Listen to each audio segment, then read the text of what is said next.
Lanificio Ceruti, Roberto Botticelli ou encore TMB Fashion Group, Minardi Belt, Elise Pieri, le magazine de mode des Players et Paul Roger Zenam sont autant de marques de renommée présentes au premier sartorial cocktail organisé au prestigieux hôtel Orto de Medici de la ville de Florence par la fondation De Fustel, et ceci en marge du Pitti Uomo, le plus important et prestigieux salon dédié à la mode masculine au monde. Je suis là aujourd'hui pour soutenir la fondation De Fustel et par la même occasion présenter ma nouvelle collection que voilà. Sono venuta a sostenere De Fustel in questa sua iniziativa di aiutare i bambini che secondo me è meravigliosa. Abbraccio la sua idea.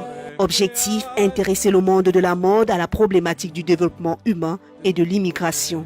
Une problématique cependant capitale pour le promoteur de l'événement, De Fustel Joko, entre autres designers de renommée internationale. Si je devais laisser un message à Monsieur De Fustel, donc je l'ai appelé Monsieur tout à l'heure, mais c'est plus que ça, c'est quand même quelqu'un d'important puisqu'il partage une cause réelle. Je pense qu'il faudrait soutenir sa cause parce qu'il faut soutenir les pays qui ne sont pas forcément émergents, il faut soutenir les pays en plein développement et c'est très important de veiller aux autres et ne pas forcément penser qu'à sa petite personne en tant qu'Européen ou quoi que ce soit.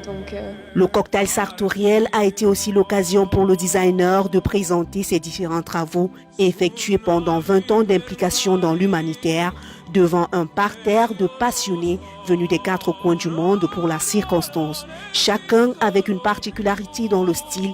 Ici, les mots d'ordre sont l'élégance, le fashion et le glamour. L'objectif final, c'est, comme je dis, c'est récolter le maximum de fonds possible dans le milieu de l'industrie de la mode pour pouvoir améliorer les conditions de vie des gens sur le terrain dans différents endroits au Cameroun. Donc voilà l'objectif en quelques mots.